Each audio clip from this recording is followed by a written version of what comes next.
I'm Dr. Natasha with Amari Magazine and Unboxed and Fearless podcast.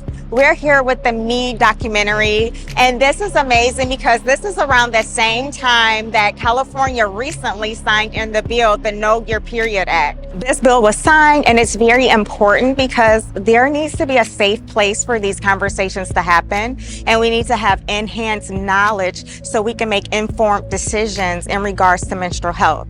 So by having this bill signed, it creates and it fosters an environment where students are able to access additional resources and also break barriers and stigmas regarding menstrual health. So this documentary is going to be very impactful within this population, and we're really excited for you guys to watch and actually see how you like it.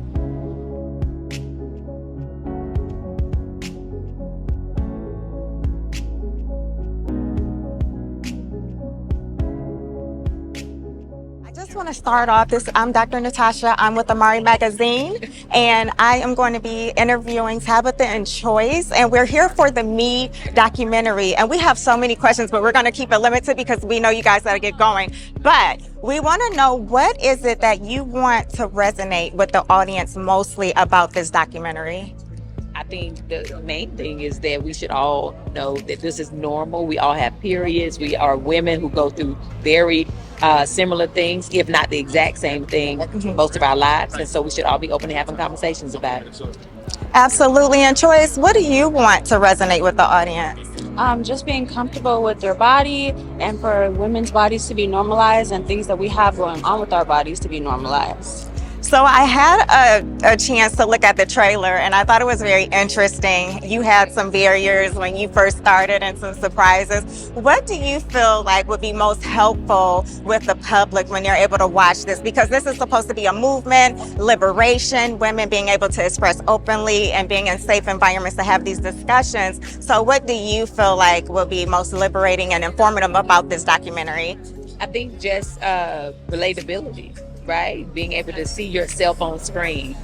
You can be relatable with people that you may have never met or never, like you may look up to them, like Shirley Ralph, right? An icon. You're like, oh wait, I got the same thing happening that she got happening. So that makes you feel like, oh, it's not just me. So it happens to all of us. Absolutely. And what about you? What do you think is going to be, like she said, relatable, right? Yeah, I agree with her. Hearing somebody else confirm what you've been feeling is like one of the best feelings ever, because it's like, ooh, I'm not crazy. Okay, good. So I hope that a lot of women and just people in general have that feeling from watching. You know what? It was such a pleasure. Can you tell them how we can keep uplifting you and where we can find you? Look at the camera and say hi to the audience. Hello there. I am TabithaBrown.com for everything you need. And Choyce Brown on all social platforms. Thank you, guys. Thank you.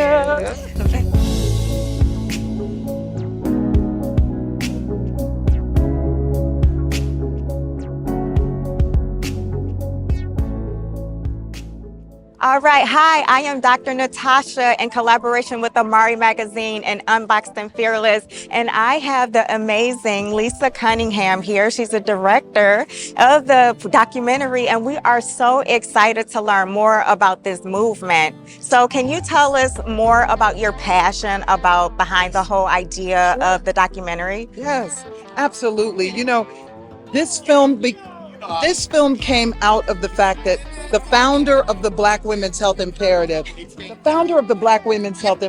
Billy Avery, made a film in 1987 called On Becoming a Woman. And that film, it had never been made since. It was a film about Black mothers and daughters coming together, talking about all the things. And I looked on Beyonce's internet and saw nobody had made this film again. So I said, you know what? We had to be the change we wanted to see, and we wanted to get mothers and daughters together to talk about puberty, menstruation, all of that. Because imagine if we set our young people up for success. Imagine if we set themselves up not fearing going to the doctor, not shameful of their bodies. That's why we made this film. You know what? That's really incredible. And I've been in the healthcare sector for over 20 years. So I find that this is very full of compassion, but very impactful. What is your main goal for this documentary? Well, we want this goal We want this documentary to be legendary in the sense that it spreads like wildfire.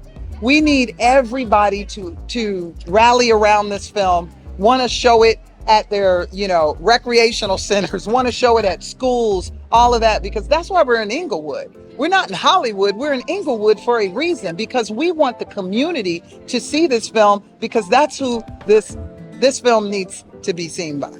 That's absolutely amazing. We will not keep you long because you're one of the stars of the night. But however, can you please let our followers know where to find you and keep supporting this movement? Thank you. CAPT Cunningham, it's short for Captain Cunningham, on all platforms. And I'm just so glad that you all decided to come out here and hang with us tonight. And I love everything you're doing with your platform. Thank you.